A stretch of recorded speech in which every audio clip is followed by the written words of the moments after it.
Hello, hello, hello. Welcome to Joe Daddy's Garage, the first live stream of the year 2022. Let's just hope, really hope, that 2022 is better than 2021, right?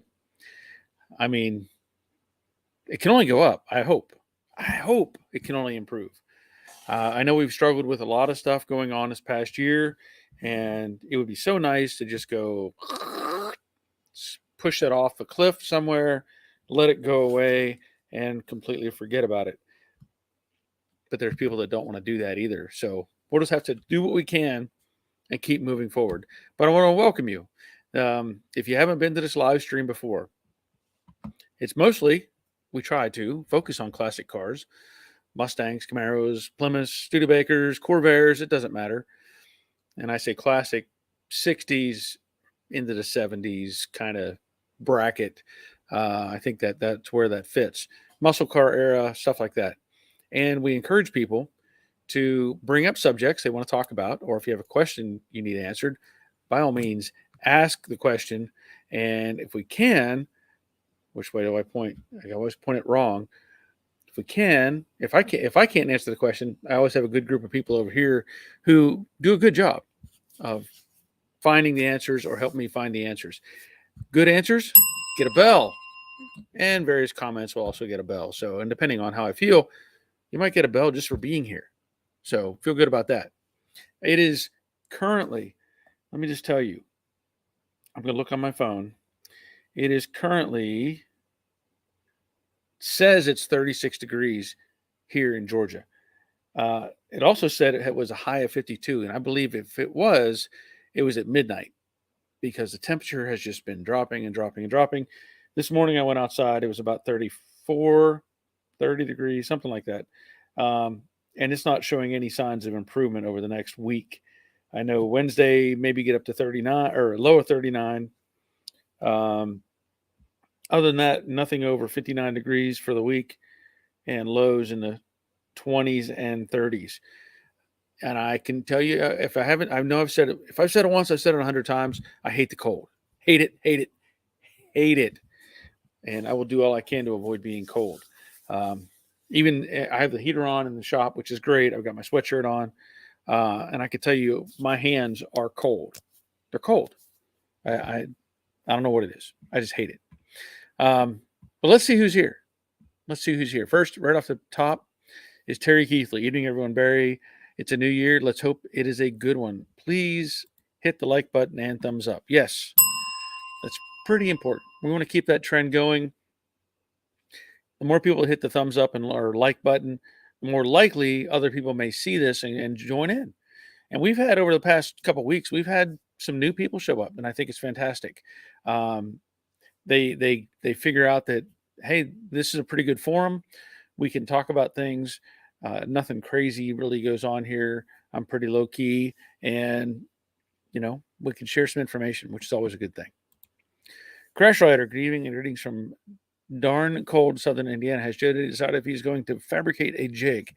I have not committed to it yet. I want to. And I can tell you that I have an idea. And I think it's a good idea.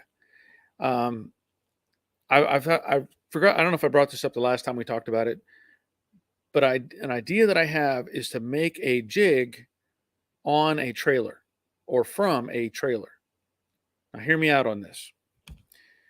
If I build a jig that's a big clunky jig that's on the floor, right? Takes up space and it is hard to move around, even when you put some wheels on it and roll it out the door, and then what do you do with it? You put it on the driveway, or you don't go off in the grass with it because it'll probably get stuck. It's going to weigh a lot. And I had this idea last year that if I could find the right trailer, that I could take the trailer, and in my mind, what I envision actually is like a boat trailer. Get a boat trailer because it's got the form and it tapers in at the front, and use the boat trailer as a platform for the jig. And then make it so that you can leave the wheels on it or leave the axle under it, or make it so it's, say, unpinnable, right? Quick disconnects. So you could roll the jig in, use your lawnmower to move the thing around if you want, right? Make the tongue removable so you're not tripping over it. Roll it in, and if you wanted to, you could unpin the axle, pull it out from underneath it, so it's out of your way. You're not tripping over it. Don't put any, if it has fenders, eliminate the fenders. And then you get the uprights where you need them on that platform. And if you need to move it, or if you need to take it somewhere to get media blasted or something like that, you roll the trailer, have the body sitting on the trailer, roll it outside. Even if you're using a truck or whatever, pull it out. And to make it stationary or stable, I envision putting in 4 like screw jacks. Put them in each corner, let's say, and crank them down and get them leveled out to where you can level out the whole thing. I think it's a great idea. In fact, I had found on Facebook Marketplace a guy was selling probably the exact trailer that I wanted. And I sent a message after message after message, and he never responded to me. So I don't know what I'm going to do just yet. But I think that's really where my mind is right now, is to make it out of a boat trailer. Why not? Why not? Then I can move it around. It's out of my way. So I'm still working on it. Good question, though, Crash Rider. Jeff Reynolds, evening, Barry and Terry. Happy New Year. I think it's only reasonable to ask that it's a better year than the last 1 or 2. Yeah, I'm surprised you're up, Jeff. I'm glad you're here, though. I am glad you're here. Yeah, let's hope it is better than the last couple years. Ray Buckman, hadn't heard, talking about the jig. Jeff's talking to Ray and Crash Rider. Jeff saying, Barry, for your information, mine was like number 6 at approximately 23:50 local time here in Barking, Essex, east of London. Is it number 6 comment? I guess. I'm assuming. I don't know. Bob, evening all. Happy New Year. Hope it has started off well for everyone. Well, it was feeling pretty good till the temperature dropped. But it has to happen. We know it has to happen. Sammy Lisa Smith, hello, friends, and Happy New Year. Happy New Year to you as well. Troy Justin, good evening. Had crazy hurricane-type winds last night. Left a mess all around. I know it. We had those winds here, too. I know you're on the East Coast, right? On Georgia coast. We had some really high winds here last night. In fact, I don't know. I had to ask my wife last night. You ever have like a dream that is so real you swear it happened?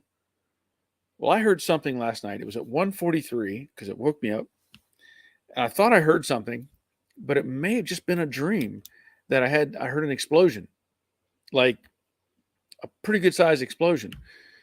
It was realistic enough that I ended up getting up out of bed, looking out the windows to see if there's any houses on fire or anything. So it's like, where did that noise come from? But it was probably just a dream. I don't know. But yeah, the winds were high. I know, like, our all the trash, a bunch of our trash cans on our street got blown over. There were several things knocked over. So hope everyone is safe. Jeff, Bob. Okay. Jeff saying hi. Jeff is. Oh, okay. Does this bring new meaning to being blown away? Clark, hi. It is New Jersey, cold, no snow. Yeah. Well, the cold here, I've said it before. I grew up in Pennsylvania, and you grow up into stuff, and it's not so bad. Here in Georgia, when it gets cold, and it's a damp cold, it is just goes right through you. Just goes right through you. Rick Stevenson, good evening, everyone. Glad you're here, Rick. Troy is talking to Jeff. Let's see. Jerry, the Money Pit, good evening, all from Middle Tennessee. By the way, it's winter here, and we got 4 inches at my place, and the high is now 33 degrees. Yeah. It would not surprise me at all if we end up with some snow here in the Atlanta area. Would not surprise me at all. Bob is Jeff. Just about anything could beat the last 2 years. Yes, Just about anything. Let's see. Okay. So Clark saying, remind me of where New Jersey. Okay. Flypoo is here. Welcome. Wally. Happy New Year, everyone. Chilly Willy up here today. Yeah, it's definitely chilly. Jeff, HNY. Happy New Year. Okay, got it. You can't throw random acronyms at me. Bubba, hey everyone. Hope Bubba Ayers. Hey everyone. Hope everyone is having a great day. Glad you're here, Bubba. Troy says it's 50 in this end of Georgia. Yeah, it's not 50 here. Bubba, it's 50 in Dallas Fort Worth. Headed to 33 tonight. Yeah. Oh yeah. Raleigh Pacheco. Happy New Year from Hampton, Virginia. Glad you're here, Raleigh. Jeff, Barrett is my 78 purchase of a 7302 3-speed auto Mustang fastback. Calling me for the subject matter tonight. Sure it does. Why not? Yeah, what are you gonna ask? Clark, let's remember that bending snowball fight of 1988. Yeah. Okay. Give you a bell for that, Clark. Boogie Bomb, hello all from Nashville. Glad you're here. Jerry, I'm with you on the cold, car loaded, and we're off to Chattanooga for the World of Wheels car show on Thursday. First of 2 in February. Awesome. Good luck with that. Glad you got the car together and ready to go. Cleaned up and ready to go. Harvey, hello Barry from cold, snow-covered New Jersey. Liked and thumbs up. Awesome. Thank you, man.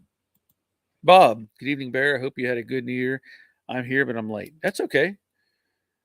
It's okay. You can be late. Just show up. That's all we ask. Yeah, it was a good New Year. Slept right through it. Me and the wife, we didn't even watch any of this junk. I never watch whatever junk they're putting on the TV. I just hear all the neighbors shooting off fireworks and stuff, and we both fell asleep before the new year rolled in anyway. So, Terry Baptist Low from Pinellas Park, Florida. Glad you're here, Jeff. Okay, so we're talking to Crash Rider Troy. I did a jig on a trailer once. It was a big hit until I fell off. Oh, don't drink while you dance, okay? Not if you're doing jigs. Dave, good evening all. Little snow in Dixie today. Not quite yet. It definitely could. It definitely could. It is cold enough. Robert, RV leveling jacks in the corners. Yep. Yeah, that's exactly what I'm thinking. Rascal's Garage. Hi, Barry. This is Jorge Lopez from Virginia. No more New Jersey. Happy New Year. Awesome. Glad you're here, Jorge. I like the name, Rascal's Garage. That's good. I like it. Are you going to be putting out videos, or are you putting videos on under that name? John Westerdale, Happy New Year. Hard to find motor mount bolts. Should be easy. 3/8 by 16, 4.75 grade 8. Same bolt for blah blah 289, 302, 390. They never acknowledged the FE series, Dorman or AMK or Scott Drake. Okay, hard to find motor mount bolts. Here's what I'll suggest it if you can't find the 4 3/4 length. I'm not sure about Dorman, AMK, probably. I don't know about Scott Drake. What I usually do is there is a local, at least where I live, there is a bolt supply place. Bolts and hardware and washers and nuts and all kinds of stuff. And if I need something specific, I will go to them and they generally have it. Now, I don't know if that's available for you. I don't know for sure. One other thought you could do, if you went with a 5-inch, would it be that big a deal to add a washer onto the end of it or something, take up the space? Of course, I bought bolts that were a little long and trimmed off even just to get the length that I wanted. So I have not tried to buy those that I can think of specifically, or who, I might recommend to get them from. Terry, what did you get for Christmas? Oh, me? What I get for Christmas? Well, I talked about that on the previous one of the previous live streams. Um, I ended up with maybe it was a Thursday live stream. I don't even know what day it is, but it was one of the coolest things I got was a little light. I don't have it out here with me now because I didn't plan to talk about that. Um, but it's a little flashlight called a Tiny Two, TINI2, and the thing has like 5 different settings on it. It's rechargeable. They're about $40, and my youngest son got it for me. And that thing, it's on my keychain. The brightest it'll shine is 500 lumens. It'll light up backyard, the garage, whatever. Really cool, really cool.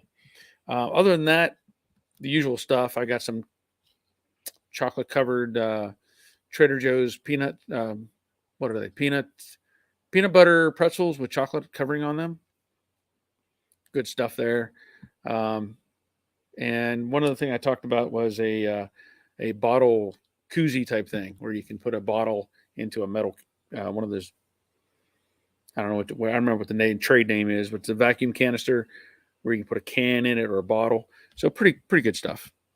Pretty good stuff. Jeff, Barry, as you know, I'm here to surprise you. Okay, well, that's all right. Clark, okay, southbound, okay. Rascal, Jorge, yeah, we got 7 to 8 inches of wet snow, lost power, and 13 trees, but we are okay. Okay, that sounds pretty scary, but I'm glad you're doing okay. Rick, 48 and cloudy here in Northeast Florida. Yep. Jack W, good evening, Barry. Hope all is well with you, Jack. And Jeff, Barry, did you know that dreams that you think are real is one symptom of COVID-19? Yeah, that's what I hear. I'm lucky I'm alive still. Yeah. Jerry, I haven't seen the new year in years. When it gets dark, I'm ready for bed. Yeah. Getting to that point in life. Ray, so is being hungry between meals. Yeah. I love to eat. I love to eat. John Westerdale says thanks. Yes. Robert, I started a brisket on a smoker, then went to bed New Year's Eve, woke up in the morning, wrapped it, and pulled it off the smoker at about 1 p.m. We are boring here. Yeah, that's okay. Boring is okay. Harvey, you can buy bolts by size, thread, and length. I would buy grade 8 bolts. So there you go. There you go. Brian, I'm late, but here. Hello to all. Tonight's menu is homemade chili and cornbread. Oh, man. That sounds awesome. That sounds more than awesome. Well, here's the thing. Since this is the first new year, right? First live stream of the new year.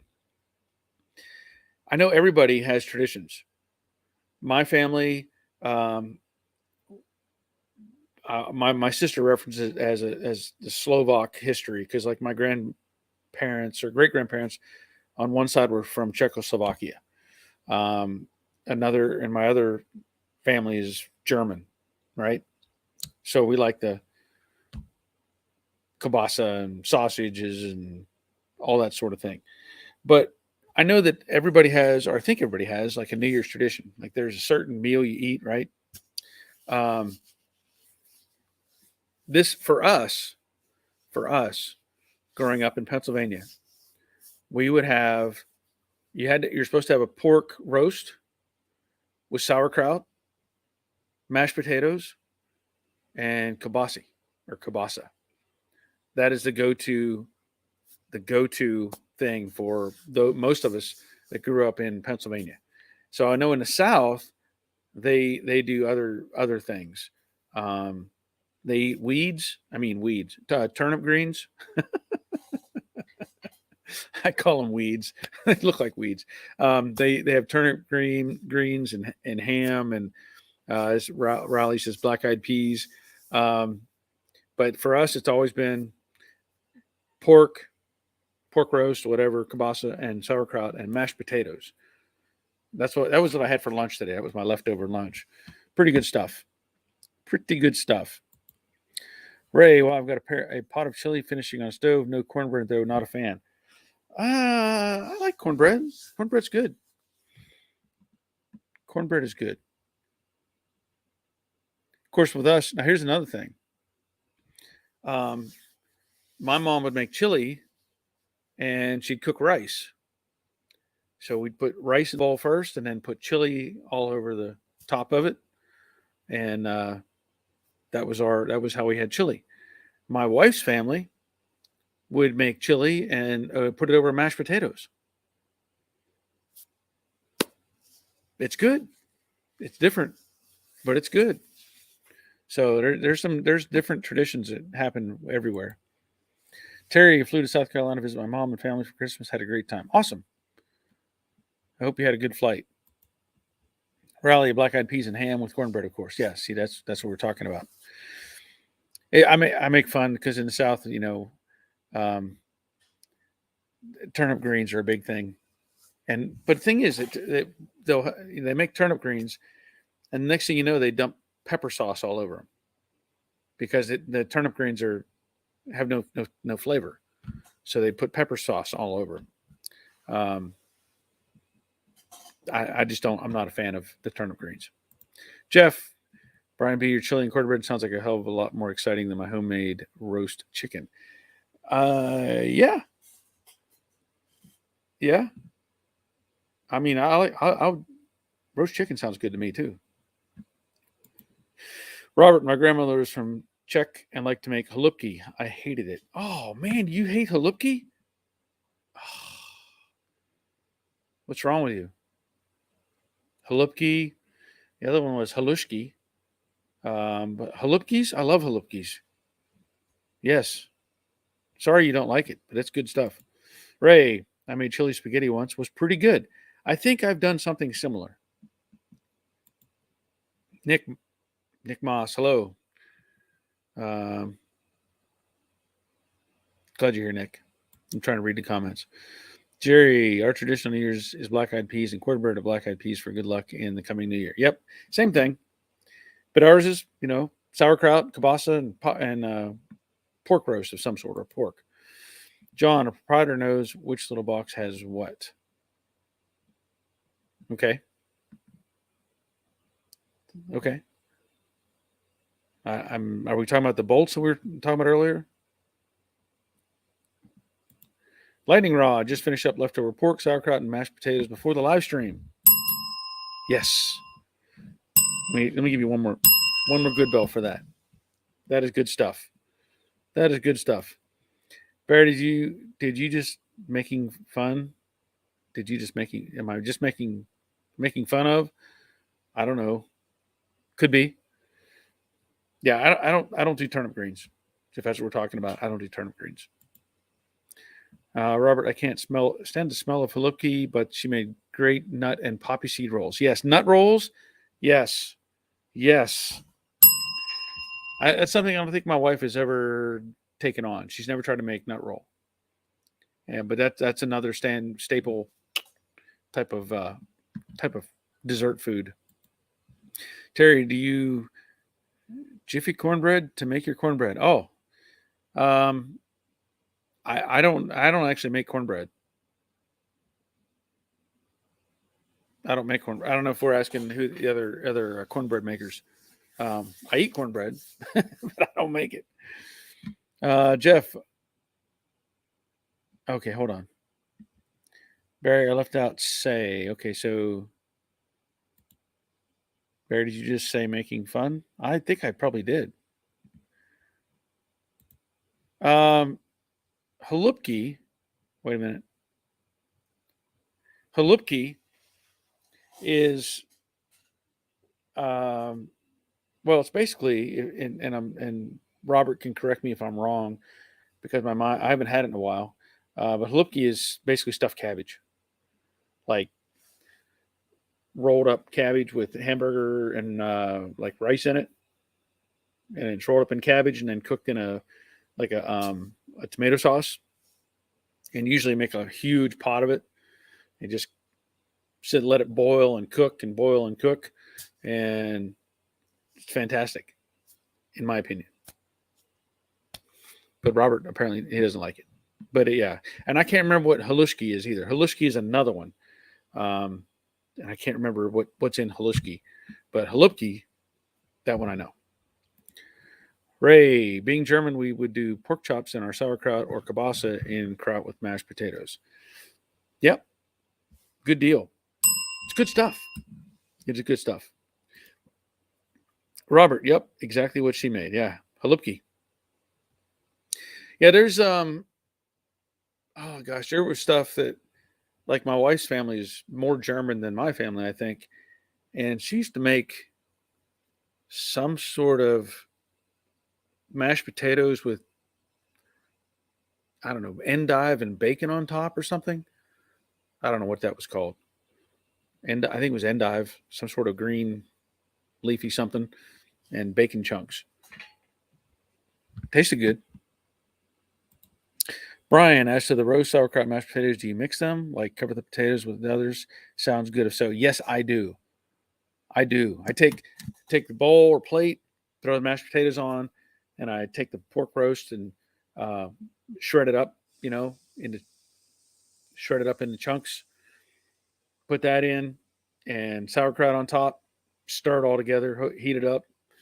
Yes, I do the same thing with like pot roast too. Take pot roast beef, mashed potatoes, gravy, stir all that up in a big mess. Make a big mess of it. It's awesome. Raleigh, when was the last time you had to order an aftermarket door for Mustang? How far off was it compared to the original? Um, let's see. The last one I ordered, it's been well. The last one I got was from Mustangs Unlimited when I was building the convertible, and I had to do some work to it. I think I had to add some metal to it to make the gap correct. Um, I know I've done it on the Blue 65 that I did several years ago. Also had to add metal to it, to the back edge, to make sure that it fit the quarter right. Um, but yeah, they all need work. They all have to have something done to them. Terry, pork chops and sauerkraut kibasa sounds great. Yum. Yes. Yeah, it is good. It is good. Ray, never heard of it, but anything with bacon is good. I agree 100%. Yes. And he's saying absolutely, Brian, mixing it all up. Yeah. Now, here's the other thing. Since we're talking about food, right? Why not? Um, there's something else that I grew up eating that I love to eat that most people will just kind of turn their nose to. But when you grow up in, let's say, a not so expensive household, you learn to eat whatever your mom puts in front of you, right? So one thing I love to eat is beef liver and onions. Beef liver and onions. There's a restaurant here in town. If I go to it, they've got 500 items. I don't care. I want beef liver and onions.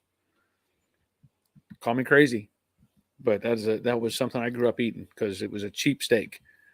Basically, it's what it became was a cheap steak when you're young. Jerry, I've ordered 2 doors from both from CJ Pony. Fit was not good. Required mods. Yep. Yeah. I mean, I think there was a set of doors, or I ordered some doors from CJ years ago. I think it might have been for the blue Mustang. Um, the hardest part for me was the things were beat up before they ever got here. Had big dents in them. I sent 2 of them back, and the third one showed up, and it had dents in it. I was like, I just can't do anymore. I have to keep doing it. It was the least damaged one, but it still needed work beyond that. Troy, the door I bought for my 65 had a bowed skin. I had to cut the skin to get it to fit. Wow. That's not cool, but I hope you got it straightened out. Jeff, Raleigh P. Thank God, at 20 minutes you got buried in the subject of classic car parts and repairs. Not for long. Shane, had turkey in the smoker for New Year's dinner. My son cooked it. Very good. Awesome. Good, good, good. Raleigh, yes, love liver and onions. See there? I'm not the only one. I'm not the only one. Gary Slentz, add a little brown sugar to the pork and sauerkraut. Actually, what we do, what my wife does, is she cuts up apples. We don't add any sugar, brown sugar, but she cuts up apples, um, and that helps soften the flavor a little bit. She puts apple slices on top in the slow cooker, and they kind of absorb some of the flavorings from the sauerkraut or sweeten it up a little bit, whatever. So, yeah, apples, apples on top of the sauerkraut. Terry, and this is why this is the best channel on YouTube, in my opinion. Yes, on liver and onions. I'm telling you, there's a place here locally. It's called Broadway Diner. They make liver and onions in gravy. I love it, and I'll get Brussels sprouts too. And not a kid alive is going to go, what? Liver, onions, Brussels sprouts? Ugh. Fantastic. Terry, have you ever ate pig's feet? No, I have not. I have not. Ray, grew up with beef liver and onion. Like my mom, and I ate it, she'd make something else for the other five. Yeah, we didn't get that option. There was never an option. We ate whatever mom made. Tiger, are you talking about door skins? No, they were talking about full doors, assemblies. You know, the whole thing put together. Different problems that those things have. Robert, there are two manufacturers of doors for the 65 and 6. One has better texture on the inside, on the interior side. The other has a reinforcing bar and heavier steel. Not sure which fits better though. Yeah, that's a good observation. Yeah, give you a belt for that. I don't know who makes a better one either. Harvey, my aftermarket door skin from CJ Pony was good quality, thickness, and fit was spot on. Good alternative to an entire door. So awesome. Thank you for that, Harvey. Jeff, Barry, do you mean tonight could be film night? It could. It could. We're not going to talk about Duel, though. We've already talked about Duel. Raleigh, I'm not a good fabricator, so I can order a set out of Arizona, but shipping is what breaks the bank. Yeah. Yeah, there's always the shipping is what gets you now. Robert, I use the Golden Star door skins and they fit very well. Okay, there's an endorsement for Golden Star. Thank you, Robert. Auto Salvage Outlaws, that 67 Stang behind you. That's a 68. That's actually a 68. That is Jade. I know I'm blocking the thing. 68. I know the quarter panel throws you because there's no side marker light. I chose not to put in the side marker light. You know, this one, when I got the car, it had somebody else had put completely wrong quarters on it, and I could not live with those. But it did have the screw-on reflector or whatever. And when I got these quarters, I didn't want the recessed area. I wanted them smooth. I think it looks better with this without the reflectors. So, yeah, it's a 68.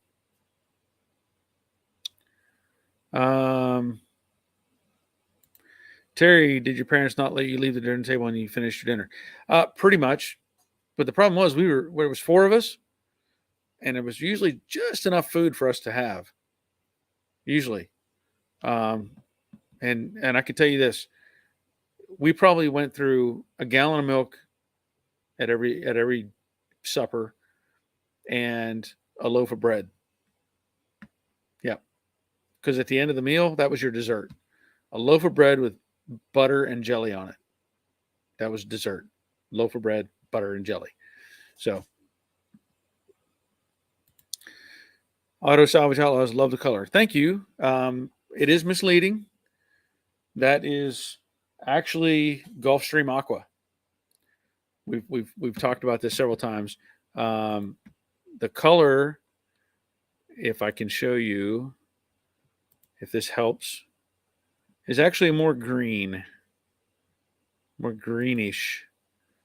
I know it doesn't come over as well in the pictures. It's similar. This one gives you kind of a better look to it. It's somewhere closer to that kind of greenish look to it. So, yeah, color's awesome. Nick, it's not blue, by the way. Thank you, Nick. Raleigh, I guess I should have. I guess I will have to broaden my Google search. You guys are telling me about aftermarket sites I haven't found yet. Okay. Yeah, CJ Pony Parts, NPD, Kentucky Mustang. Um, there's plenty of them out there. Auto salvage, yes, I agree. Looks better without the side markers. Yep. David Outdoor 74. Hey Barry, nice and cold up here in Syracuse. I'll bet. Say hi to my I think my friend Pat lives up there. Patrick. So say hi to Patrick for me. I think he's up in Syracuse. Oh, okay. Dynacorn doors are amazing for 71 and 73 Mustangs. Don't know other years. I don't know what that name. Oh, accumulador. I don't know what that means. But thank you for that, for the 71 and 73 information. David, how was your New Year's? It was good. So far, so good. We're only 3 days in. So far, so good. Otto, there was 9 of us, and if you was home to eat, you didn't get nothing. If I'm guessing if you weren't home to eat, you didn't get nothing. Yeah. I mean, we ate, we had our meals, and Mom always cooked us pierogies. Gotta love pierogies. Tell me you've had pierogies. Pierogies. Clark, it is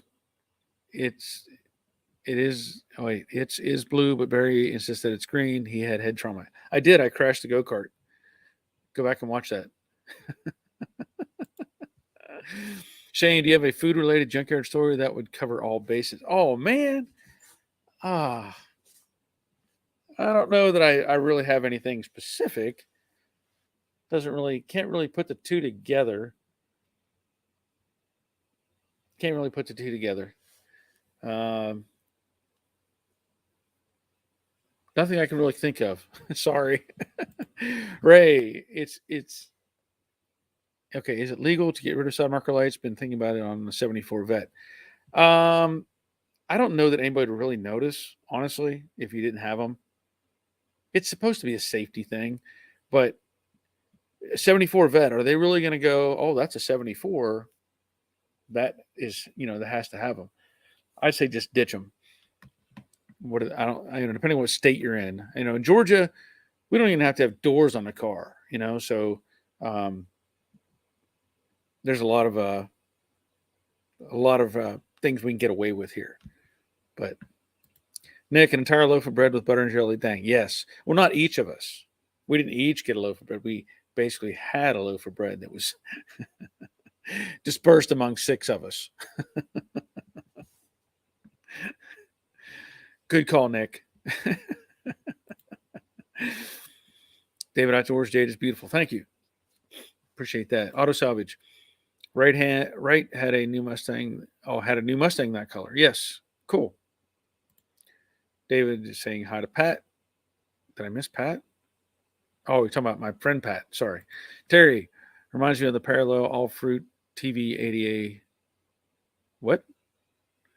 Reminds me of the Palaral all fruit TV. I don't know what we're going there. I think you lost me. Got some words on there I don't recognize. David, I've got to lash my rockers pretty noisy. Okay. When I read that, I was thinking rocker panels. I'm like, you got to lash your rocker panels? Pretty noisy. What? But I get it. Otto, if he wasn't home, you went without. Yeah. Yeah. Oh, accumulator means hoarder. Oh, okay. I'm trying to look at what your little image is there. I can't see it very well. Looks like a workshop, something on a lift or something. I can't tell. Oh, accumulator. I get it. Okay. Give you a bell for that. New word for me. Barry, I'm going to try running my 1960 wheel horse on biogas this coming spring. That'll be cool. That'll be cool. Jeff is talking to Shane, I guess. I'm not sure what the comment was. No, food related junkyard story. Auto salvage in Bama, you drive anything as long as it's got lights and seatbelts. I don't even know if you have to have seatbelts here I mean, yeah, if it came with seatbelts, yeah. But like rail buggies are illegal here. I've seen people driving like literally no doors on a car, um, no front fenders, headlights strapped to the front bumper. Just it's like, well, whatever. Jerry, in Tennessee, we only need a windshield. Yeah. Let's see. Okay.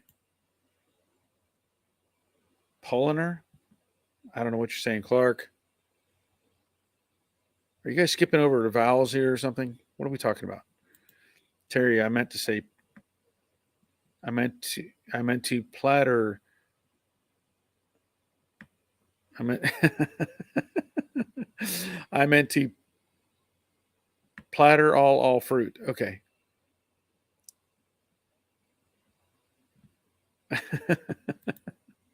Riley, back to car stuff. Your videos are fitting the turn signals on the hood of Jade. Made me ditch the hood. I had to get the same one for my 67. Okay.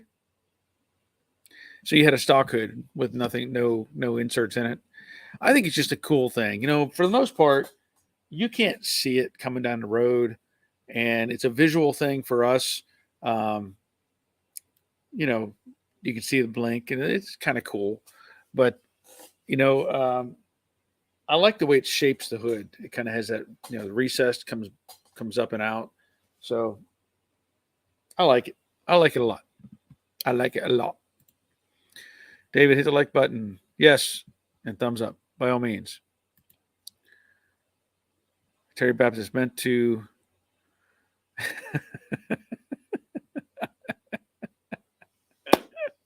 I don't know what you're saying. I meant to ladder all fruit. Now you're messing with me. I think you're just putting in letters and seeing if I can say it. David Outdoors. My dad owned a 65 Mustang with a 289 automatic. That's cool. That's cool. 65 Mustang. I don't know if I said 65. Terry Keithley. Ham and beans with cornbread. Oh my God, what a gas. Yeah. That sounds good. Who's had pierogies? I haven't heard anybody say if they've had pierogies. Pierogies with onions and butter. Clark. Hello, Dumb and Dumber. Yeah. I like it a lot. Shane, sounds like Terry may have wrecked a go-kart also. It's hard to say. Dawn, hello, folks. Late to the party again. Today is Christmas Day. Awesome. Awesome. Yeah, we're still putting stuff away. Well, I should say my wife is still putting stuff away. I have to wait for her to get it all into a box, and then I carry it upstairs. I do my part. Doyle, hood stripes, paint, or vinyl? Opinion. Hood stripes, paint, or vinyl? Are you doing? Well, that depends. I like to paint them because if you do it while you're painting the car, if you're doing it while you're doing the paint job on the car, you can bury the stripes in the clear coat and make it smooth. If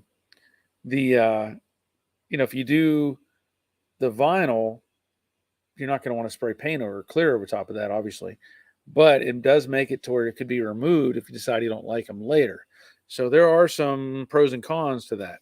But if I was doing stripes or, on a car and I wanted them specifically, I would put them down and put them in the clear coat just to kind of blend them in so you don't have any kind of edge. So I don't know which is better. It all depends. Are you talking about a car that's already been painted, and you just want to add some stripes, vinyl might be an easy option. They don't have to deal with any kind of paint issues. Nick, they play havoc with clearance to air cleaner, though, turn signal hoods. I guess it doesn't matter if you're not hopping the engine up, though. They look good. I have one for sale. Anyone? Well, if you make a road trip, bring it on down. I'll make use of it. But yeah, that's a valid point. I didn't think about that. I didn't really think about that with the air cleaner, but yeah, that makes sense. Good, valid point. Thank you, Nick. Ray, I've never had pierogies. Okay. Well, Ray, what you need to do, I don't know where you live, but if you go to your local, like Kroger or something, and I don't even know, it's in the frozen food section. My mom always made them homemade. Basically, it's a dough that you create a circle. You put some mashed potatoes in the center. You fold it over, pinch the edges, then you cook them. And you cook them like kind of twice. You boil them first, and then when they're done, they float to the top of your boil, and then you put them in a pan with butter and cook them. Get butter on them and onions and stuff. Really, really good. But the ones you buy at the store, if they're frozen, they're already cooked technically, as far as the boiling part. And you can put them in a pan and cook them with butter and oil, or follow the directions. There's different ways you can make them. But it also, pierogies, you can put in meat inside if you want, or whatever, and just cook them up. So it's kind of like what are the Chinese food or something? They have the dumplings. It's kind of like dumplings, but they're pierogies. Roger, sorry I'm late. Greetings from next door. Glad you're here. Hope you're staying warm. Crash Rider is Terry plastered. No, I don't think so. I think he's got fat thumb syndrome. Riley grew up too far south for pierogies. Well, you can still get them and try them. They're good. Clark, yes, pierogies with butter, onions, and a couple cloves of garlic. Never tried it with garlic, but I could see where that would be tasty. Yeah. Oh, yeah. Robert, pierogies are hard to find here in Texas. Her mom buys frozen ones in Ohio. Yep. Yeah. Well, you can make them too. I mean, it's not hard to make. But yeah, I love pierogies. Clark, fried ravioli. I have not tried fried ravioli. I have not tried fried, but yeah, I guess it would be similar, wouldn't it? Similar to a ravioli, maybe? I don't know. David, I love pierogies. Eat them all the time with butter. Yep. I'm getting hungry again. Jeff Shane, I'll try and make up for Barry's lack of food-related junkyard story. Mom taught us 4 kids to always finish our food when the 6 of us went for our summer holiday. See? There you go. Yeah, we didn't have a choice at home either. If we went somewhere, like if we went to a restaurant, I can tell you this, we never had anything but water. Dad wasn't paying for a Coke for us. Nope. Or tea. Nope. You get water and you'll like it. That's it. And if we had a buffet, you better get your money's worth out of that buffet. You better eat 4 or 5 plates of food before you get out of that place. Richard, greetings, late to the party. Glad you're here, Richard. No, I think he's all right. He's saying, I'm guessing I love pierogies. Yeah, pierogies are great. Troy, have to have pierogies with butter and onions. Is there any other way to eat them? I don't think so. But I think that is the only way to eat them. Raleigh, maybe his talk to text isn't working. That could be too. David, outdoors. I boil the pierogies and fry for a bit to brown them. Yeah, exactly. That's what you need to do. I mean, my mom used to, those I don't know what they're called. They were the big electric griddle thing, fry thing, pan. She would have just a pile of pierogies on top of that thing, and butter. Just keep turning them, getting them all cooked. Shane, I like potato and cheese with bacon bit pierogies. Yeah, that sounds awesome. I have not tried those. I mean, I don't know if they sell them or not. Um, but I know growing up, my mom would try different things in the pocket. Clark saying, Richard, you missed the best part. Let's hope not. Pierogies, lightning rod. Yes, more popular in western Pennsylvania, around Scranton area, not found as much in the Pennsylvania Dutch region here. Well, I know where I grew up, pierogies were everybody ate pierogies in my little town. Joy eating pierogies while working in a car in a garage. Oh, don't say that. Gosh, now I'm getting hungry.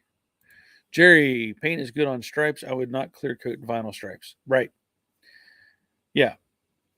Yeah, I don't want to clear coat vinyl stripes. But like I said, if you're putting down regular, painted on stripes, you can add clear coat on top, blend it in, make it smooth.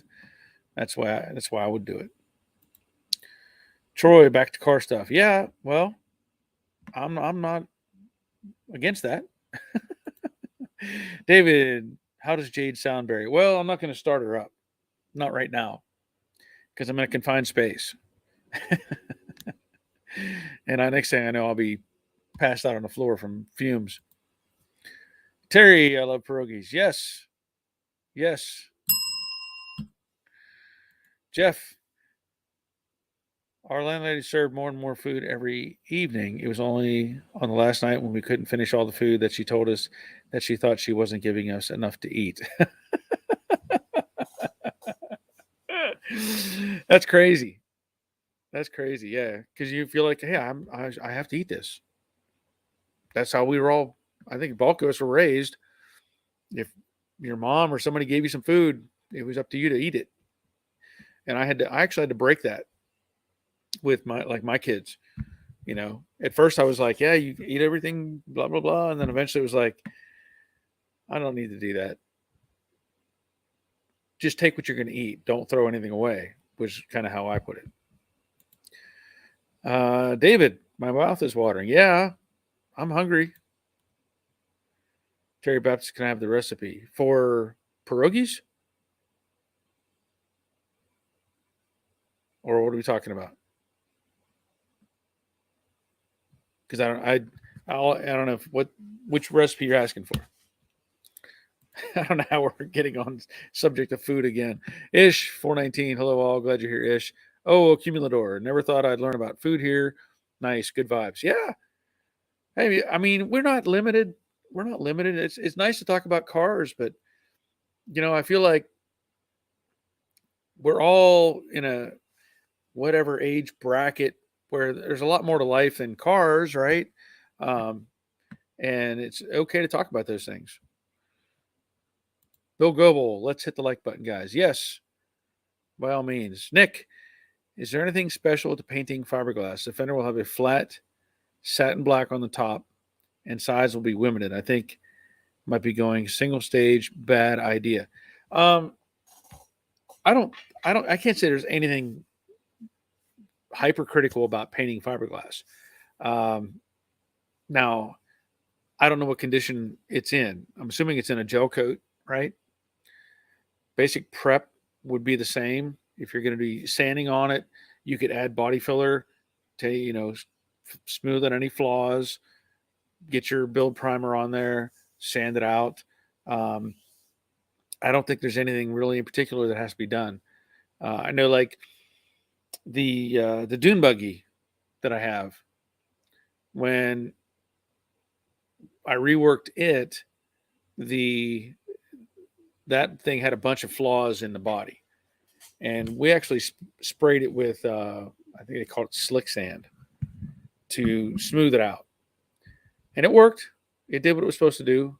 But the problem you run into if it has flaws in the fiberglass and it can vibrate and move and stuff, you can end up with some cracks in it. So you want to make sure everything is really stable. But as far as the prep work, shouldn't be much more than what I normally do on a steel fender. Sand it, body filler, sand, smooth, primer, paint. And single stage, I really haven't used single stage on a body, I don't think there's anything wrong with the idea. Um, I don't think there's any, it's whatever you want to spray, because I think single stage is doing a pretty good job with holding up, um, for UV and all that stuff. I think they've improved it all. Lightning rod, Mrs. T pierogies can be found in stores around here. Okay. Tiger, tortellini is like mini pierogies. I have them with fried onions. Okay, tortellini. I guess it kind of is, isn't it? Yeah, that makes sense. I'll go with that. David Outdoors, you guys eat grits down there, right, Barry? Grits are eaten here a lot. Yes.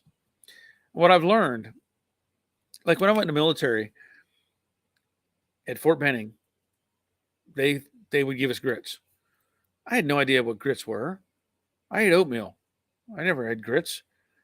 And I was watching people put salt and butter on this stuff, and I was like, because I was thinking like it was like oatmeal.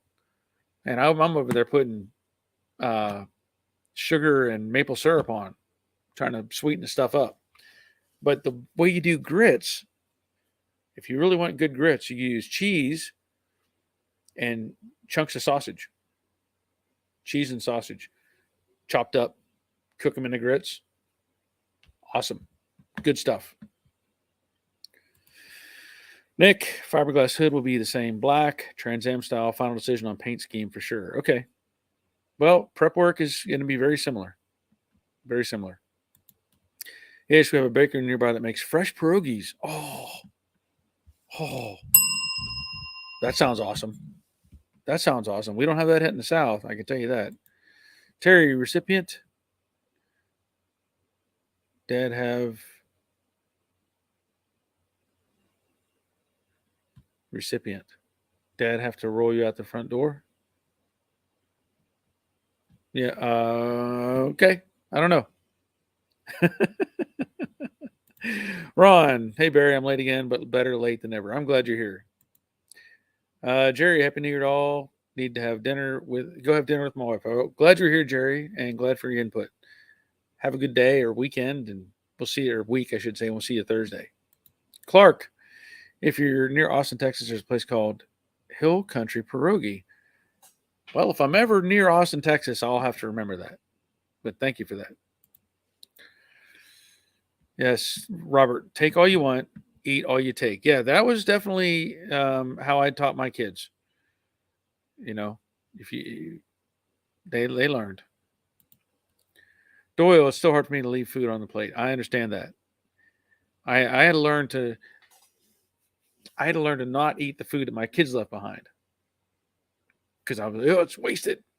If they did leave something behind, I had to really learn to stop myself from doing that sort of thing. But Jeff Reynolds, Barry, eat what you're given is what mom would say. Yeah, and that's what we had growing up. It was, this is what you have. So times change. Shane, let's talk cars while we eat cereal out of a hubcap. Yeah, that sounds like a plan. David Outdoors, heading out, Barry, and I've got to plan pierogies for dinner this week. See you later, cars and pierogies next show.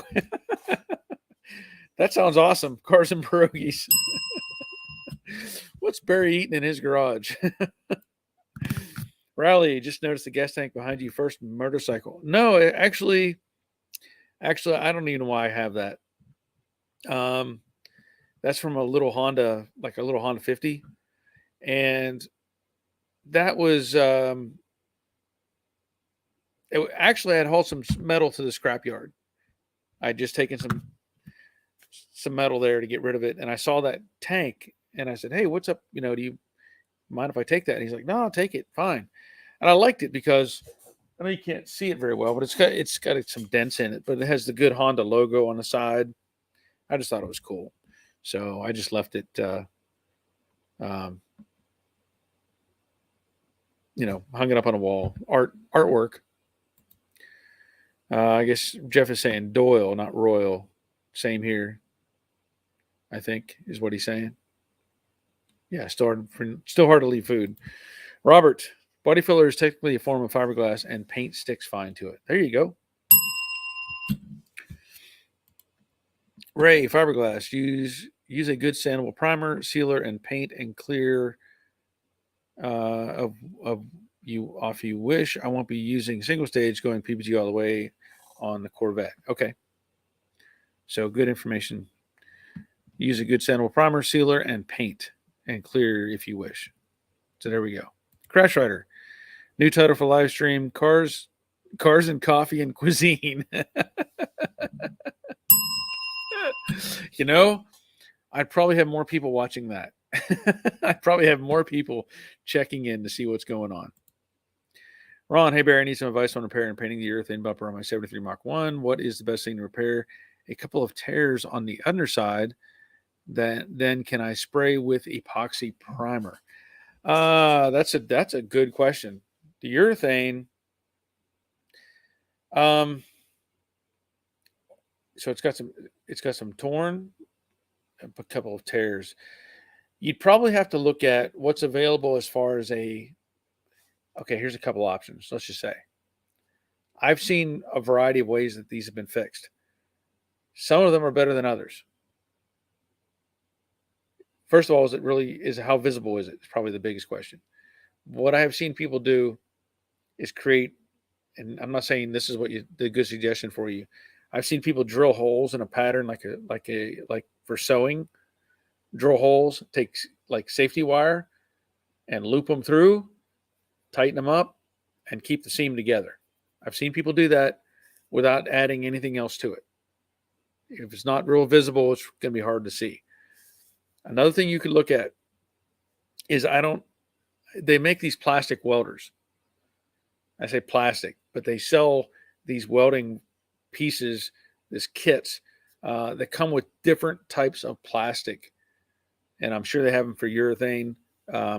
But we used to repair bumper covers, where you'd take the plastic and put it together and you would melt in like welding rod and bond it back together. So I'm assuming they make something like that for the urethane cars. Robert may have an answer on that. I think he's dealt with that stuff before. But I'm just saying those are some possible options for you. But if you do that and you can get it back together, the finish work is where it's going to be tough, because I think the urethane is more flexible than the plastic stuff that we use on modern cars, which you can just add body filler to. So I don't have a great answer for you, but those are some options maybe you can look up and see if that'll help. Clark, tortellini and Alfredo sauce or spaghetti carbonara, either is great. Okay, I won't argue with that. Brian, speaking of bodywork, I've talked about some repairs I need to do on my car daily. I have only worked with single stage in the past. I'm old. Any tips on blending base clear? On blending it? Well, I know in the body shop, when we would do like repair work, you would blend. It'd be almost like a fade. So let's say I repaired the fender on this car and I wanted to work back towards the door. You want the color at the fender and the front of the door to be the same, and then you fade away and out and let your eye kind of draw away from it, and it kind of loses the perspective that there's a color change. That's the intent of a blending. Base, I mean, you can do it with base. Clear coat, you can't blend. It has to go to an edge to be good. So if you were to, that's why you would do the fender to the door and you would paint to the edge and stop. The problem you run into, or people run into, you'll find that adding clear coat to anything will change the color. So if you were to, like when I had problems with this paint on this car, and I said, I'm reshooting the whole car. I'm not doing just a blend. If I had done the blend, it would have been the fender and the door, and then I would have had to go to the quarter anyway, more than likely. But what happens is, let's say even a modern car, you'll see the fender and the door look very much the same. because the thickness of the clear coat, uh, thickening of the clear coat or adding clear coat will make the color slightly different than the quarter. So, like as an example, my wife's van. I know that first thing I saw when I looked, and most people won't notice, I noticed that the repair work was done on the fender, and they blend into the door. And most people aren't going to notice it. But I could see the door then was different from the quarter because they added material and clear coat. So that's a challenge you run into. Anytime you add more layers of stuff, it creates a color variance. So I hope that helps. Lightning rod, I'll take food for $20, Barry. Yes. Me too. Let's see. Ron Bell, me too. 73 Mach 1 green. Okay. And Jeopardy. Got it. Jeff, 64 and a half Stang. He's laughing at Shane. I think it's that's Shane's, right? Terry, have you ever snuck food to the family dog under the table? Yeah. I have. Ray, okay, good story. When I was a kid, my sister hated green vegetables. I would eat them for her unless I was mad at her. Then she could sit there all night. Okay. I got you. That's a good call. Terry Keithley, we were all taught by the greatest generation. Yes, I agree. That's 100% right. Jeff, Barry and all, it's 1 a.m. here in Barking. Can't think of a better hour with y'all, but I'm gonna drag myself away. Good night. Glad you're here, Jeff. Appreciate your time, spending your time with us. Well, maybe you'll be back with me on Thursday. Circus Bearer 100. I need a recommendation on a double-sided foam tape used to seal the stainless trim that holds the door glass along the roof. What do you use? Actually, I did a video on that. Now, here's the thing. I don't know that it actually needs to be double stick tape. I don't know that it needs to be that. Where did I put that roll? It's here somewhere. It might be in my parts bin. I think the only reason they use double stick tape is for the assembly line. Okay? Because when they're putting these cars together, they want stuff to stay in place so you can run screws in it. I really think that's the only reason they use double stick tape. There's no real advantage to it. If you go back and look at this car, the Jade series, I used single stick tape 1 inch wide that I got from Amazon. I stuck it to the stainless, put everything up in place, and ran my screws in because I'm not on an assembly line and trying to get it done. I think that's fine because the reality is, I don't know what you gain from having a double stick, honestly. If you're driving this down the road and water is coming across the car, if you're worried about water getting in, it's very unlikely that it's going to roll around the rain gutter and try to get drawn up into that part of the car. Very unlikely. And if it does, it's not going to be much. So I wouldn't waste the time on a double stick. Just my opinion. But if you go back and you look, I used 1/8 inch thick, 1 inch wide, single stick tape that I got off Amazon. The roll cost me like $8. And I used it on both doors and something else. I used it on a couple different things. So that's what I use. That's what I did use. I don't know if there's any other opinions, but that's where I'm at. Doyle, after the repair on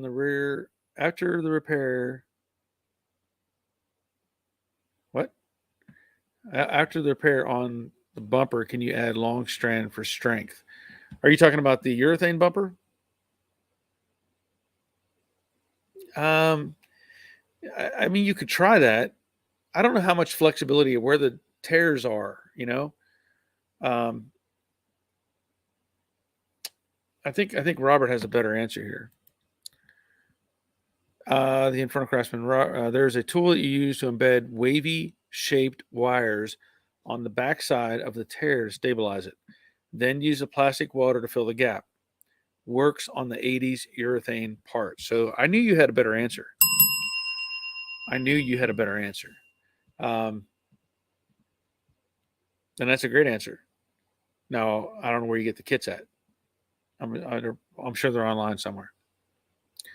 Shane, I cannot find Iron Man or Iron Men's if you got the little one there. Iron Man is visible. Iron Man is visible. You just have to know where to look. Ray says, night to Jeff. Robert, regular body fillers won't stick well to the urethane. Basically add strength to the backside mechanically and use plastic welder or plastic rated filler for the face.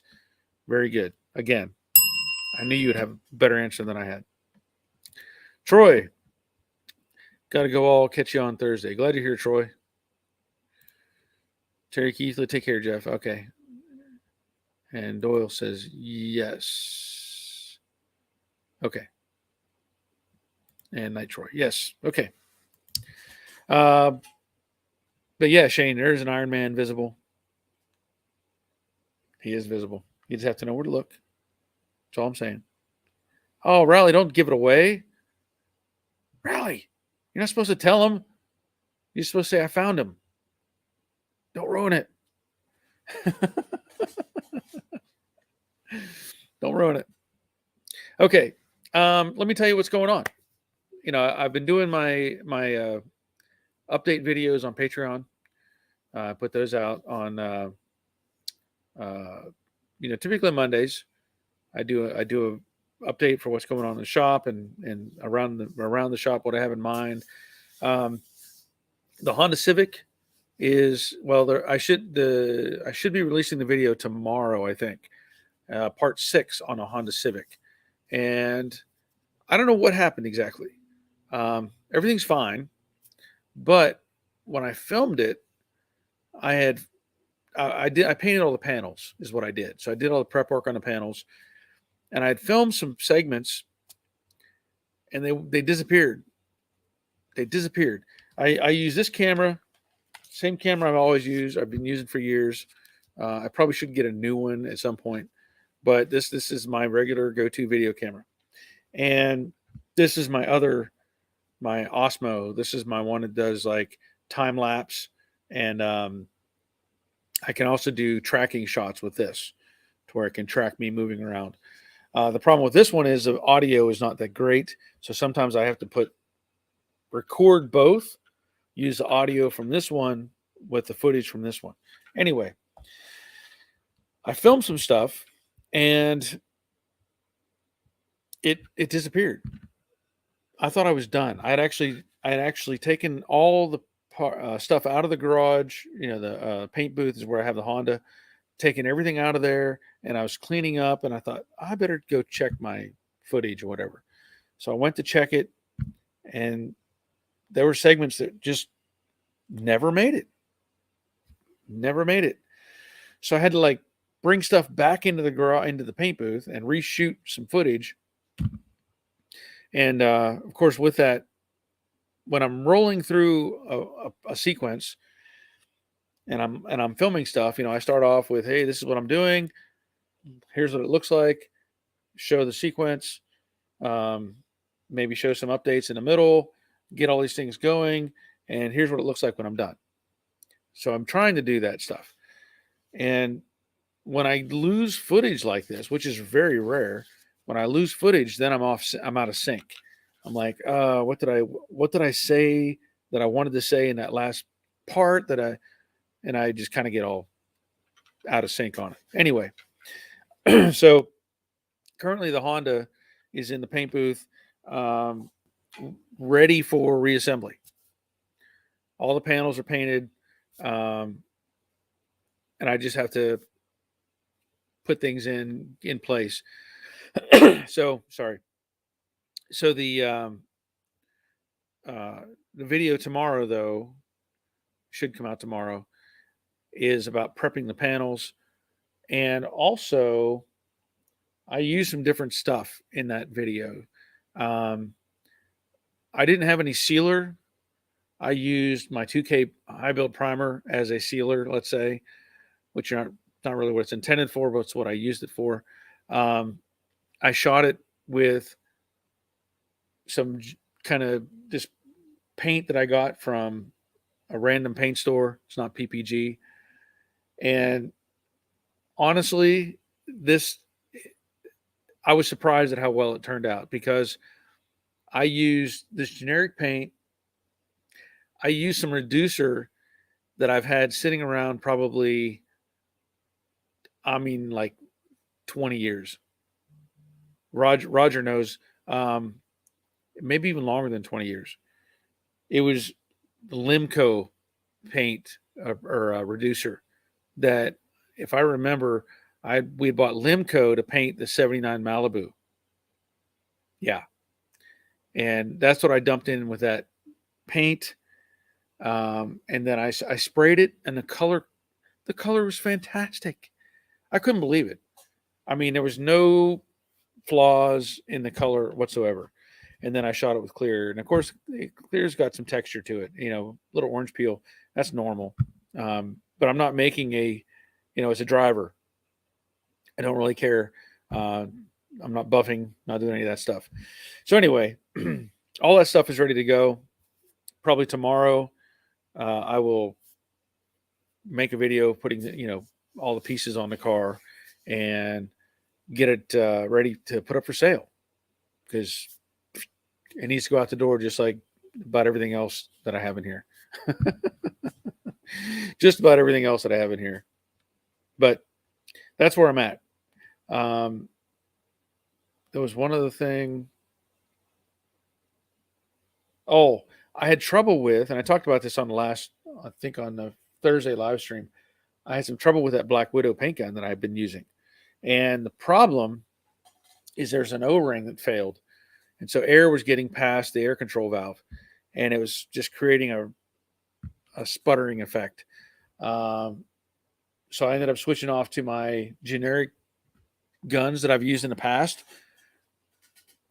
They still work great. So I use those. They were part of a kit that I had bought years ago. I think I still have the box up here somewhere. These guns were, you got three guns for $100. It was $100, and those things still work great. So it turned out good for what I'm using it for. It turned out good. Let me see where we're at here.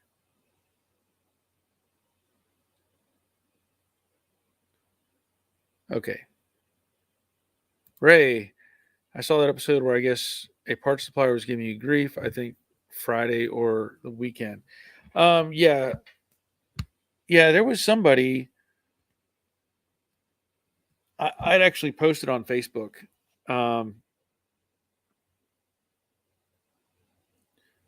That this guy, and I deleted his comment. I just basically, there's times where people say really dumb things, and this guy, I'm not going to mention the guy's name, but the comment that he had made was on the Mustang rear valance on the Brooklyn Pony. And I found this pretty amazing. He actually made this comment. It says, "You sure take the time to beat down the suppliers of aftermarket sheet metal parts." Really? I do? Many of us know that when these vintage worn out Mustangs and Camaro, he spelled Camaro with an E, Camaros, are T-boned, hit hard, disassembled for restoration, they do not go back together again as new. Many of us know that. You're right. The car's body sheet metal flexes in all directions. Actually, sheet metal does not flex in all directions. Sheet metal doesn't really flex at all. It's not prone to flexing. From lack of support, and does, I guess he meant to say doesn't return from where it was. To point out a couple of drilled holes on the valance do not line up is what we all know already. This was the kicker. This was good. How about you try harder to find something positive to say about your restoration instead of always being negative and angry? Because that's me. You guys know me. I'm always negative and angry. They call me angry guy, right? I get tired of your attitude, or I got tired of your attitude and I unsubscribed. Whew, gosh, heartbroken. So I don't know. Robert and I talked about this because apparently the guy left a very similar comment on Robert's channel. Same guy. Same guy. He used the word T-bone in his comment as well. Let me see if so. Just to show you this is what I think. Well, bye.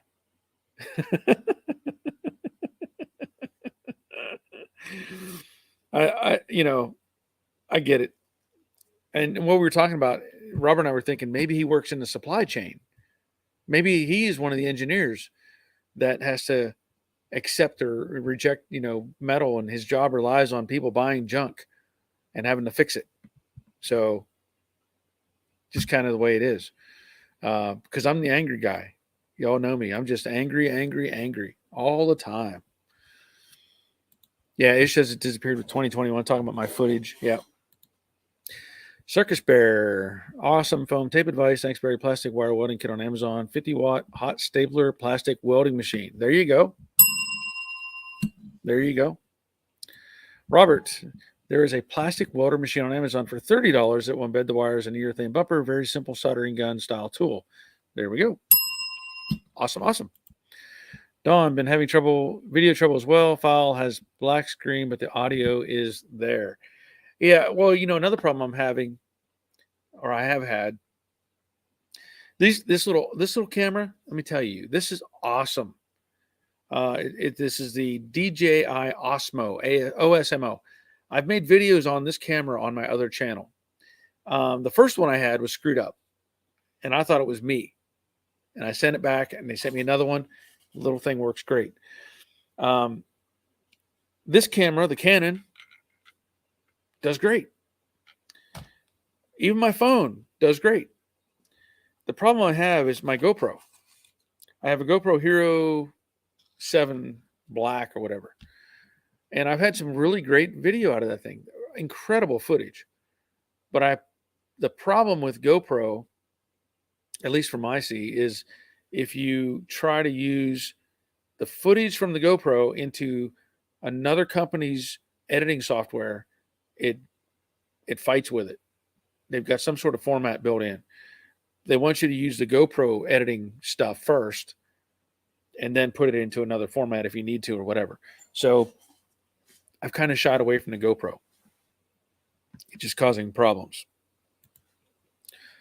But I don't know what you're using, Dawn.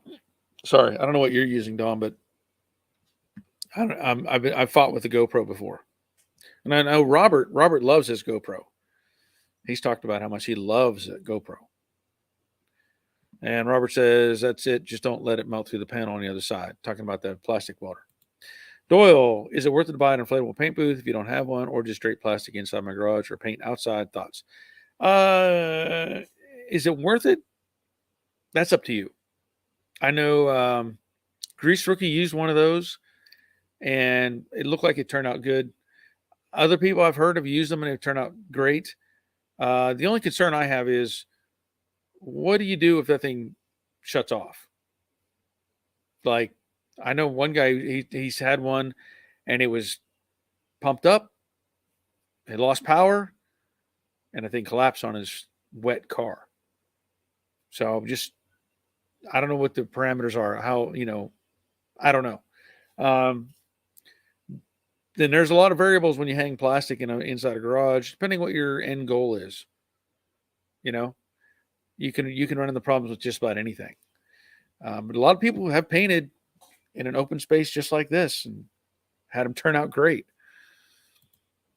William, my Black Widow, is that Billy, I guess? My Black Widow gun failed too. Yeah. I might have to do a video on that particular gun, because you see a lot of reviews, whatever, people on on YouTube that bought the Black Widows. Hey, look at this thing, it's great. Well, it is great, but you can't get parts for it. At least I can't. Robert, I was hit by the same guy in the comments as well. Mostly the same comment on mine. Yeah. And Accumulator, that guy's crazy. Yeah. And he says 3 on Roberts. Yeah, I hid him from the channel as soon as I got evidence of what he was doing. I'm like, go away. Don't need you. Raleigh, some people just have to throw stones. Well, that's the thing too. I actually have, I don't know how many I have right now. If you go to my videos and you look at my content and you look at my likes versus dislikes on the side, if you look at those things, I would say my average is over 99% likes for just about everything I put out. It has to be over 99.5% average. I have certain people, they don't even watch the video. I will post a video, and as soon as it comes out, they dislike it. They're like, oh, nope. He's putting on another one. Nope, nope, nope, nope, nope, nope. So I don't know what their fixation is. I really don't. I really don't know. But hey, I still get a credit for them doing that. I get a credit for a view. Ray is saying that's a good movie. I'm not sure what we're talking about, Ray. Lost you in the comments. Harvey, your rear valance video helped me choose the best aftermarket rear valance for my car. Thanks. You're welcome. Give you a bell as well. Brett joined late. Happy New Year from Seattle. Glad you're here, Brett. Clark, Barry, you were known all over the internet for being that angry metal guy. There's always one internet body policeman that is sworn to uphold the standards. Yeah, because I'm just terrible about it. I mean, I'm just always angry. That's how I go through life. Always angry. Like the Hulk, right? That's his secret. He's always angry. Lightning rod, negative and angry. LOL, maybe when you're hungry. Yeah, then you're hangry. Yeah. Terry found Iron Man. Good. Shane, tell Mr. Angry Metal showing how to keep your body line straight is not complaining. It's explaining. Yes. Exactly right. Oh, so we're talking about Ray. You're talking about the movie Tombstone. Yes, that's where he's like, well, bye. It's one of my favorite memes. Bye. It announced to me, the guy had to leave a comment to tell me he was unsubscribing. Whoa. Ooh. Living on the edge. Ray, I made a first video on my cell. It was night. Forgot to turn on the light on the phone, and I had to learn how to compress for Facebook. Learning experience. Yep. I'm still learning. I'm still learning stuff that I can do here. Rich Reese, hello from the UK. You're up late. Europe. You're up late. We lost Jeff. He was there. He's from Barking, Sussex or Essex or something. Doyle, I have seen a lot of good reviews on the new 3M paint gun with throwaway tips. I have a Harbor Freight gun now, one lower cost of Black Widow. Yeah, they have a what is it? One called something with a spider or specter or something. I'm not sure, but I could tell you. Okay, I don't know who makes these. These are the 3 guns that I got in a box kit. Okay, for $100, HVLP. This one is primer. This one is base. This has a 1 point. Let me see if I can read it. This one has a 1.8 tip. This one has a 1.4 tip. I've used these to paint a lot of stuff. And the only reason I quit using them was because I thought, oh, I'll use the Black Widow. It's a new gun, nice. And I got it at a really good price too. And then this little touch-up gun. All 3 of these for $100. And I was told by my paint rep at the PPG store that guys from like regular pro body shops will buy those gun kits. They use them for a year. They use them for a year at the body shops. And in a year, when they're all done, they throw them away. They'll buy a new set the next year, go to it. And so, I don't know. I mean, I don't know if I'm going to keep trying to use the Black Widows or not. I may do some videos on those and say, hey, look, don't buy this unless they come up with a way to get parts. Because they work great until they don't work, right? And then it's no fun. No fun.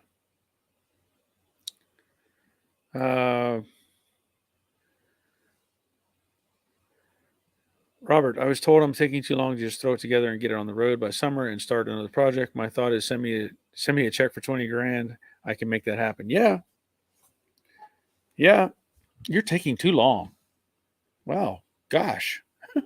Am I doing it for you? Oh, Accumulador. If Barry is angry, what my friend Pete is. Okay. I don't even know if I've seen that guy. I'll have to look him up.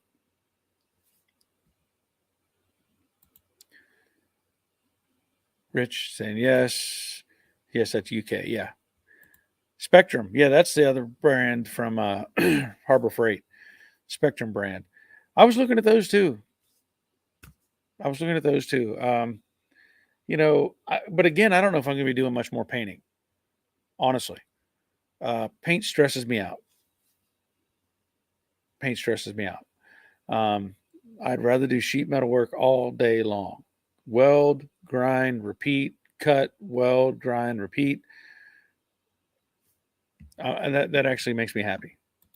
Ish, you're not angry, just perfectionist, and that's to our advantage. We are learning to do things the right way. Yeah, I agree. I mean, and if I do get upset about something, I'm not going to film it. No, I might get upset with if one video that I got, I really expressed some anger for me, on video, was the Camaro when I was working on the floor pans in that black Camaro. And I discovered that somebody had tack welded the floor pans in and created such a safety hazard that if somebody had gotten in an accident with that car, they would have been killed. And I could have been held responsible because the guy who worked on it before me, nobody's going to know who that is, but they're going to know the work that I do. And if I had sold that car with the flawed system that they had put together with bubble gum, and that car got in a wreck, I probably would have got sued on that thing. So I was not happy with that because of the work that somebody else had done. Now, I will get upset with the idea that, when they make these parts, it costs the same to make a good part as it does to make a bad part. So why not just make the good part and be done with it? It's not that hard. Find a good stamping, good set of dies, and make it the right way. Terry, so maybe those angry people don't like liver and onions. Could be. Relish is a good one, Terry. Yep. Shane, do an episode called Angry Daddy's Garage, Just Throw Hammers and Yell. That's not a bad idea. I could just find stuff to break and smash, find get some sort of beater car and just, I'm so mad at this and mad at that and life sucks. Yeah. Get out the plasma cutter. I'll show you. Robert, those $100 kits are still available and they work great. The affordable spray guns today are as good as the high-end ones were years ago. Well, the reality is that $100 kit I bought, when I was doing the light blue Mustang. That's the first thing that I painted with those guns, that light blue Mustang. So however long ago that was. I've had those. It's been well over 10 years. I know that much. Yeah. So that was the first thing that I sprayed with those. Ray, thanks for the heads up about the new disposable tip guns. Yeah, I mean, I have not looked at those myself, the 3M ones, but I've seen them, but I have not looked to buy one. So, Brett, speaking of good stamping, still trying hard to find a decent tail panel. Thanks for your thoughts over email this weekend. Yeah. The ones that I've used, they were original tooling. Now, surely somebody is still making the original tooling tail panels. Surely. I hope. I have not looked for them because I don't have anything that I want to put them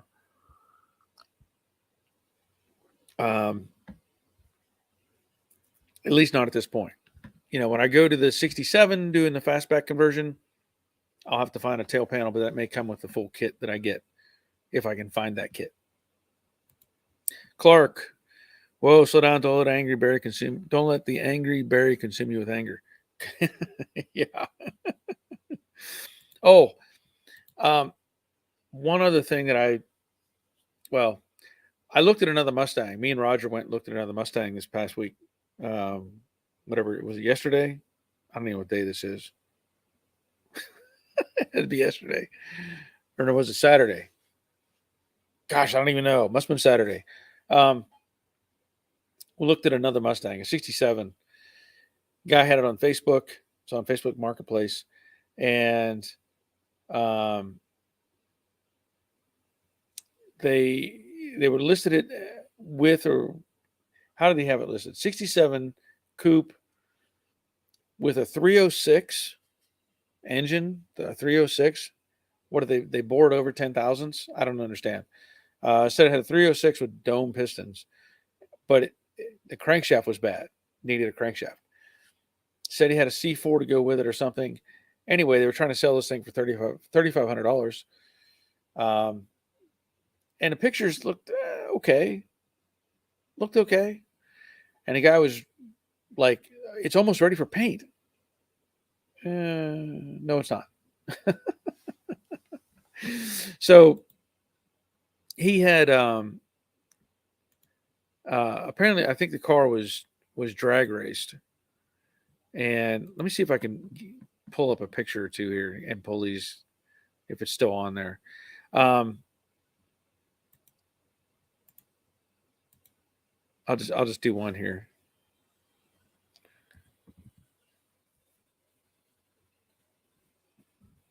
Yeah, it's still up there. But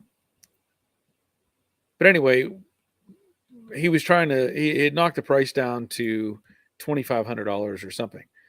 And, hold on. Let me get it. Okay. So this is the car. Now it looks like it has the drag light wheels on it or whatever. It's showing it with a red hood, but it actually had another, like a fiberglass hood on it. And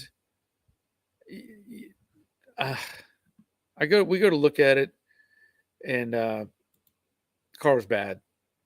It was really bad. Both fenders were bad. Both doors were bad. Both quarters weren't completely bad, but they were going bad. The floor pan, I think he had bent up aluminum, or somebody had bent like pieces of aluminum and used really big-headed pop rivets to put the floor pan in. Almost everything was missing out of the dash. The chrome was gone. The chrome was bad on the windows, quarter windows. Outside, the chrome looked good. On the inside, they were like just burst like chrome. It was bad. And I'm looking at it. I'm like, man, what is salvageable from this car? And then we looked at the apron. And y'all can correct me if I'm wrong. I don't remember if this. I know the 68 has the VIN number in the dash. I don't know if the 67 does or not, but there was no VIN on the front apron. So this car probably didn't have a VIN number. But then I started looking a little harder. I couldn't, I think it had an 8-inch rear end in it. But the A-pillar in the front, driver's side A-pillar, because I couldn't get the passenger side open, the A-pillar, there was the inside of that A-pillar where there should be a piece of sheet metal, the kick panel that comes back and joins. It was rusted open. Like you put your hand through it in certain spots. Like, just no.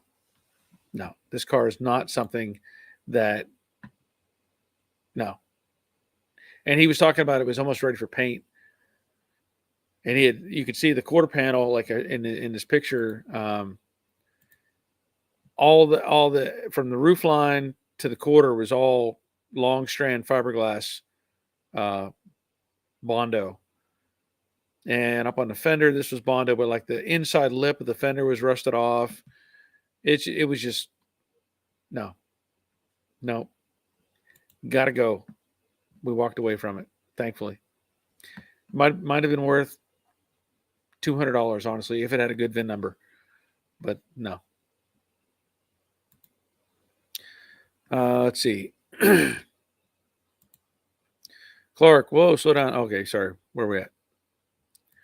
Brett says Rick from MPD said they are done as of 2020. Talking about the original tooling stuff.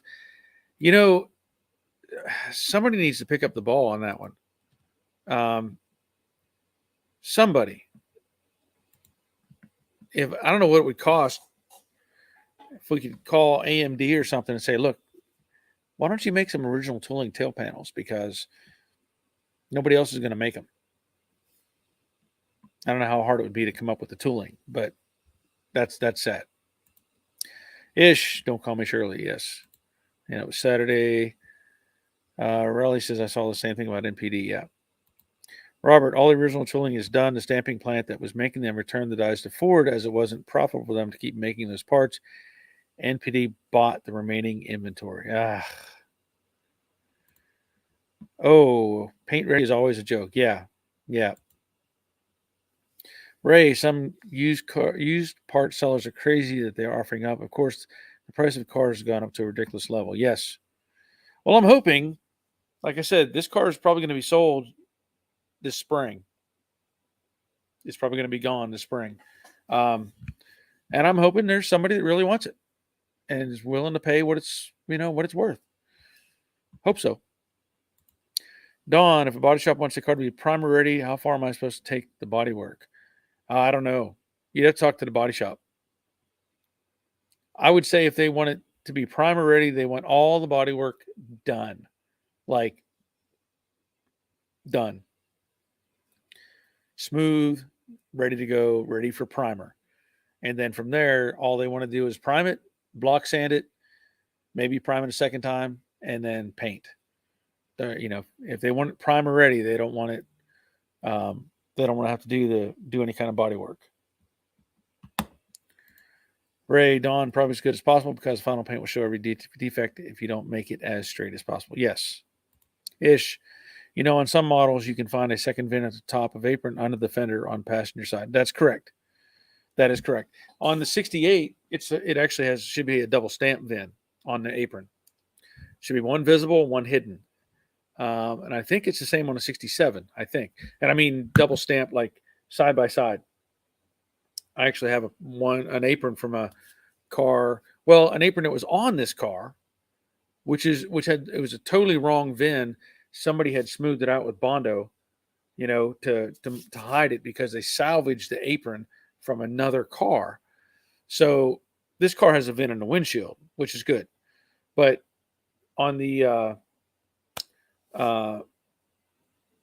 67, where the cutout was in the fender, there was nothing. And the guy doesn't even say if it has a VIN or a title or not, which I doubt. He says he got it in a trade from somebody in Alabama. Who knows? Jeff, awesome, man. Awesome. That's a good way to start off the new year.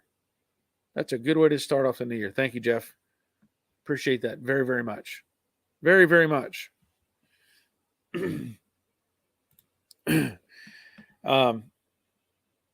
But this car, we were looking at it and just nothing. What's the word? Redeemable? I don't know. Is that the word I want to use? Nothing that I could say is of value in that car. I mean, all the chrome was missing. I've talked about it before.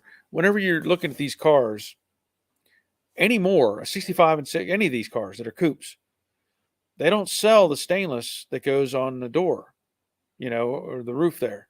Not the drip rail. I'm talking about the stainless with the gasket. They don't remake those.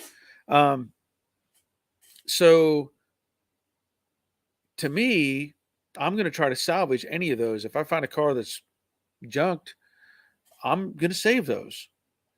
Same way with the quarter glass or the rear window trim.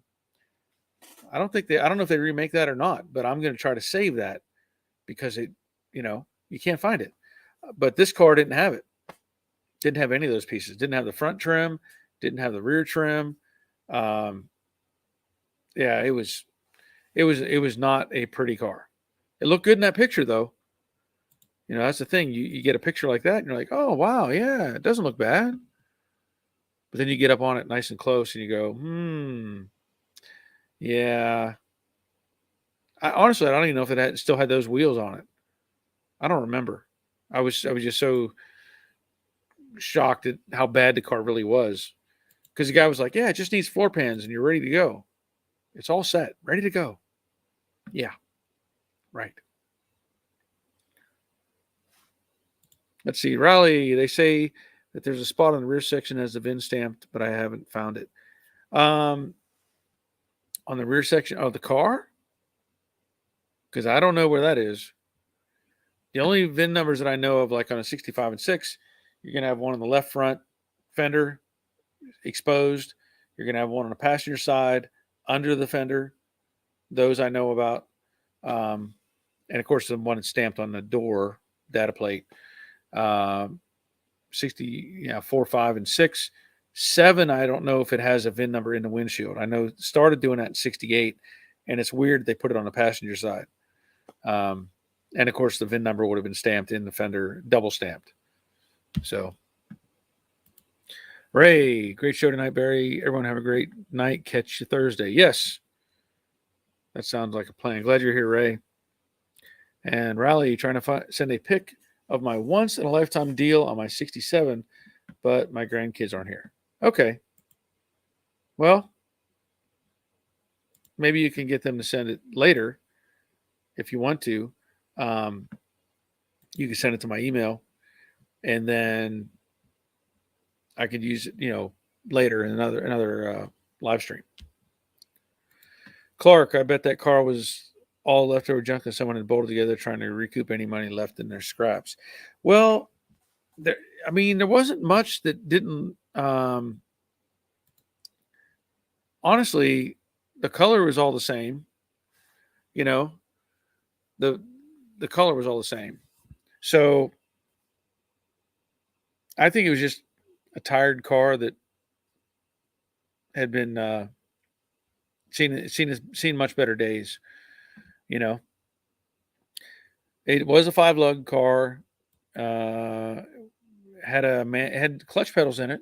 Had clutch pedals, so it definitely had at least a 3-speed. But yeah, there wasn't much. Not much worth getting off of that car. And Roger says, no, it had mismatched junkyard wheels with 2 lug nuts per wheel. Yeah, I didn't even pay attention to the wheels, because honestly, if I'm looking at the car, wheels are secondary to me. They don't matter. I'm more looking at what's the structure of the car, how good is it, what's solid, what's not, what can I save, So I didn't even notice that it didn't have those same wheels on it. Thank you, Roger. Brian, just finished my chili. It was delicious. Thanks for the blending advice on clear coat. That did answer my question. I think I would just rattle can the car, rattle can repair with a close match single stage. Okay. Well, hopefully that works for you as well. Hopefully.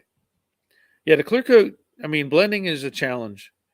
A really good paint shop can make it look good, but anytime you add layers of material, it's going to change. The color's got to change somewhere. It's got to change somewhere. Robert, I would give sub 500 if it had a VIN. Then I wouldn't mind building it. Well, yeah, and title exactly. Honestly, I don't think it had either. I can't say it had either, because I know Roger and I both looked underneath on the apron. There was nothing there. In fact, The hood that was on it was a fiberglass hood, which is probably the most valuable thing of the whole car, honestly. Fiberglass hood, but all like where the hinge mounts were, the holes were ripped out of the aprons. You know, the mount points were ripped out.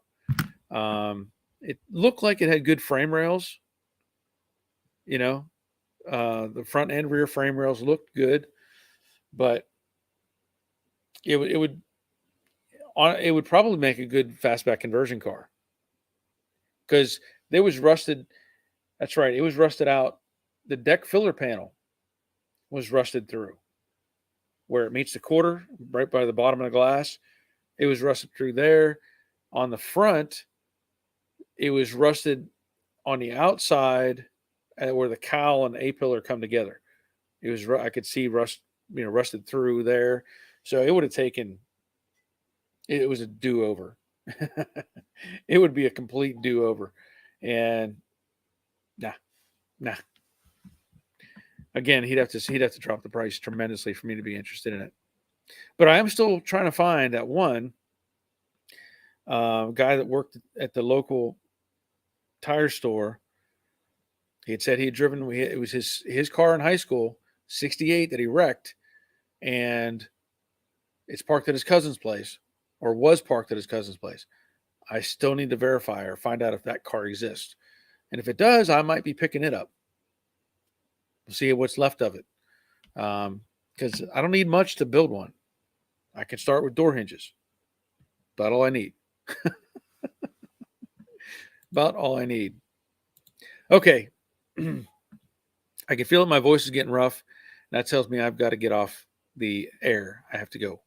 I do have, like I said, the video coming out tomorrow. It should be out tomorrow on the Honda. The next video after that will be the Honda going together assembly, getting all that done. Still have to get some stuff out of the garage, out of this space. Still stuff needs to leave. Just put it that way. And then the Camaro is going to come in here. Camaro. Going to get it in the door, get it done, put it up for sale, and it can go away. So, anyway. Yes. Robert says, good night all. Raleigh says, have a good night and see you Thursday. Clark, pierogies all. Yes, definitely pierogies. Okay.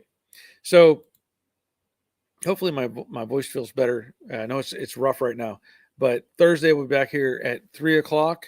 And I hope everybody has a good week. Until then, let's all stay warm and think about some good food that you might want to eat over the next few days.